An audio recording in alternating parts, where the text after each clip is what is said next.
I'm refuting speech on legalizing marijuana by Elizabeth, and last week her standpoint was legalizing marijuana would benefit the state of California, and her main arguments were that legalizing marijuana would have a good economic impact. It would lower violence run by international drug cartels, and it would protect our kids, our workplace, and our roads. I'm going to refute that I'm going to refute the second two, because the first two, yes, legalizing marijuana would have a good economic impact. However, what I'm going to prove is that legalizing marijuana may not be worth the money that it would give us by making it legal.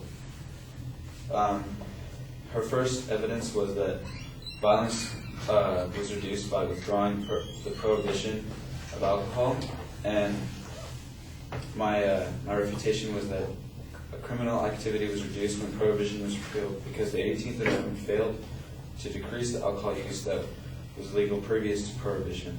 Therefore, the era of prohibition and the legalization of marijuana are different circumstances. So that evidence is irrelevant in that case because they were completely different circumstances. In her second point, she argues that drug cartels would go away because marijuana is legal, and I don't think so, because drug cartels wouldn't go back to selling candy if they couldn't sell marijuana anymore. They would go on to bigger crimes and more dangerous drugs to exceed the legal things that are allowed. Also,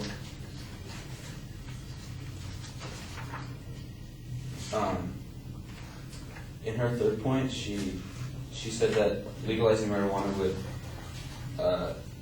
help our kids, our roads, and our workplace. I don't believe that's true, because both the effects of marijuana on the body and the effects of marijuana on the psychology of the marijuana user are negative to the state of California.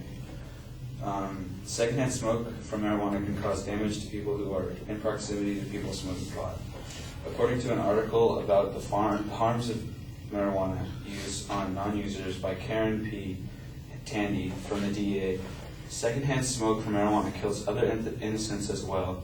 Last year, 2 Philadelphia firefighters were killed when they responded to a residential fire stemming from an indoor marijuana plant.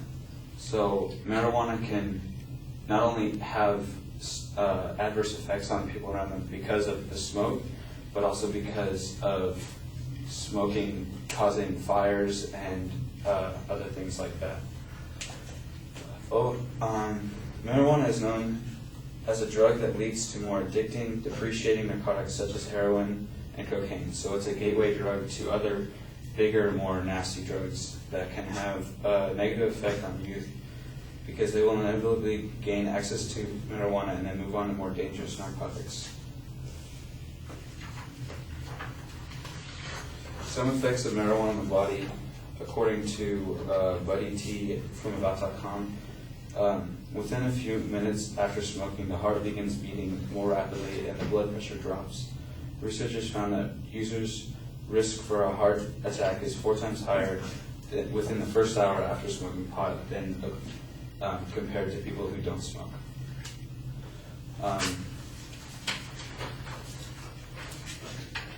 Overall, the legalization of marijuana will increase the severity of crimes done. The damage done by secondhand smoke will harm the people in the vicinity of the pot smokers and overall deteriorate the youth of California. So therefore, instead of benefiting the state of California, it will deteriorate California and make it worse off as a whole than it was when marijuana was legal.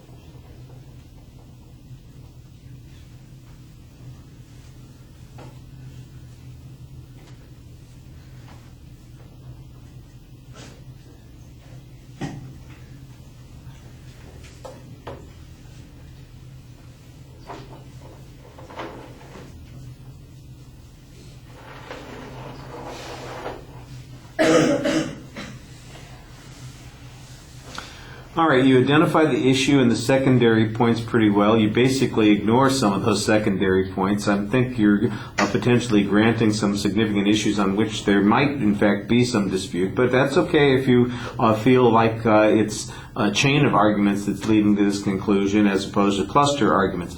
Or, for example, if your counterclaims on the 2 or 3 cluster arguments that you respond to seem to be more significant than whatever the impact was of the arguments that you're granting. So in essence, it becomes kind of a comparison between whatever advantages there would be versus the disadvantages. Talking about potential disadvantages, I think, is probably a reasonable approach to make.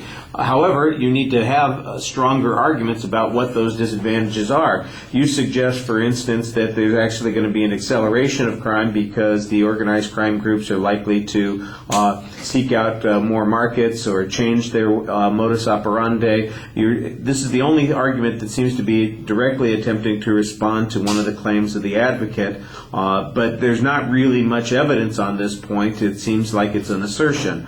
Now, your response on the negative effects to kids, roads, and the workplace, this is where you basically introduce 3 disadvantages. The suggestion of the secondhand smoke having a negative effect, that it being a gateway drug, and that there being health risks that are involved. The secondhand smoke thing, I think there's a secondhand effect, but I'm not sure that it's a secondhand smoke effect. That sounds like somebody who's getting a contact high is going to have a negative consequence occurring to them. And the only example that you have here are firefighters who get injured because they're fighting a fire where a marijuana farm was burning up. And I do see that that is a legitimate argument, but I wouldn't have labeled it secondhand smoke. That sounds like it's a different issue altogether. Then the argument about a gateway drug, I think that this is all asserted. You need some evidence on this particular point. There's good information that is often used to advance a claim on this, but you don't present any of it. And you do have some information on the risks of a heart attack on that last point, and I thought that that was pretty good. I didn't think the labeling was very good at first, but I thought at the end when you had the summary of what your counterclaims were that it was a lot clearer, but it still is underdeveloped in terms of evidence on your part, and there's not really much contrast to the evidence that was presented by the advocate. So there's not the kind of clash that you really want to have in an argument like this. All right, thank you.